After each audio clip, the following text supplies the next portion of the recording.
নমস্কার বন্ধুরা, ঝাড়গ্রাম মিনি কিচেনে স্বাগত। আশা করি সবাই খুব ভালো আছেন, আমিও খুব ভালো আছি।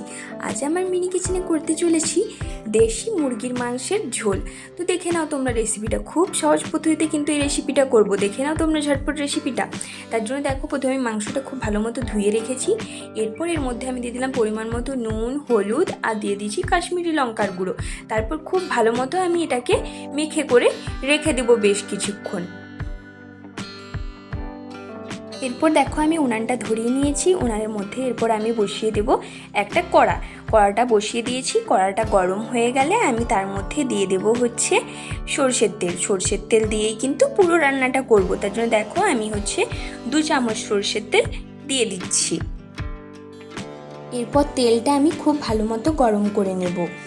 তেলটা গরম হয়ে গেলে এরপর আমি এর মধ্যে দিয়ে দেব পেঁয়াজ কুচি।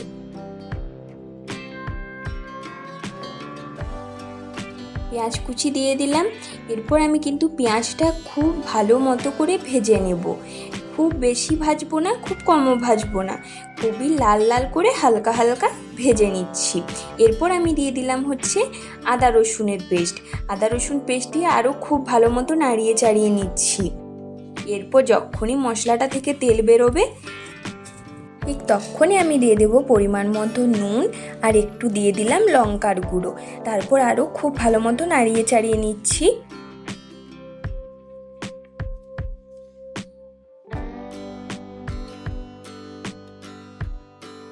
হালকা হালকা করে কিন্তু নাড়িয়ে চাড়িয়ে নিতে হবে, নয়তো কিন্তু মশলাটা লেগে যাবে। তার জন্য দেখুন, আমি একটু একটু করে নাড়াচাড়া করছি।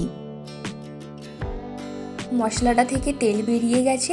এরপর আমি একটু দিয়ে দিব জল দিয়ে আরও খুব ভালো মতো আমি এটাকে নাড়িয়ে চাড়িয়ে নেব।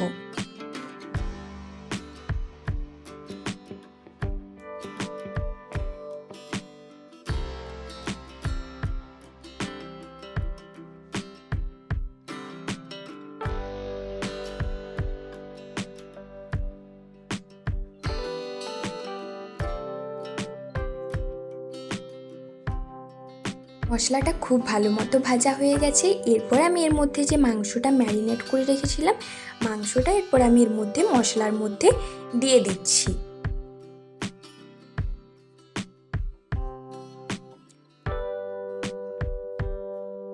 মাংসটা এরপর মশলার সাথে খুব ভালো মতো মিশিয়ে নেব।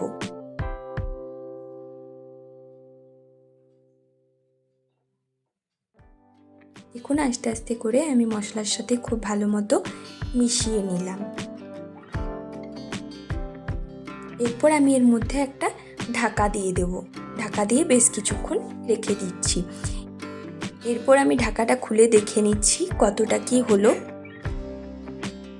দেখুন, মাংস থেকে জল বেরানো শুরু হয়ে গেছে।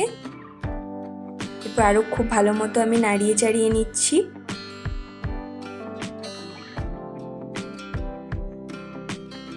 আস্তে আস্তে আমি খুব ভালো করে নাড়িয়ে চাড়িয়ে নিচ্ছি। এই মাংস কিন্তু সিদ্ধ হতে অনেকটাই সময় লাগে। এই জন্য দেখুন, জল হালকা হালকা বেরিয়েছে। এর মধ্যে আমি আরও একটু জল দিয়ে দেব, কারণ মাংসটা ভালো মতো সিদ্ধ করতে হবে। যেহেতু দেশি মুরগি, তো দেশি মুরগি সিদ্ধ হতে কিন্তু অনেকক্ষণ টাইম লাগে। এরপর আমি এর মধ্যে ঢাকা দিয়ে রেখে দেবো আরও বেশ কিছুক্ষণ।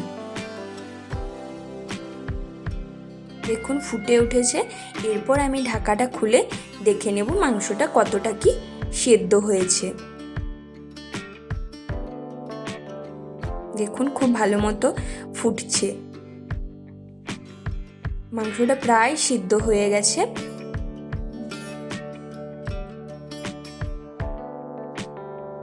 আরও বেশ কিছুক্ষণ আমি মাংসটা কিন্তু উনানেই রেখে দেবো, যাতে জলটা কিছুটা টেনে নেয়। ওই জন্য আর সিদ্ধটাও তাহলে খুব ভালো মতো হয়ে যাবে।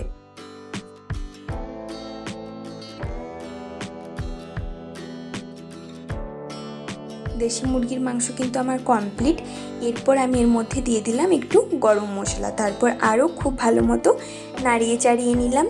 ভিডিওটি ভালো লাগলে কিন্তু অবশ্যই লাইক কমেন্ট শেয়ার করবেন।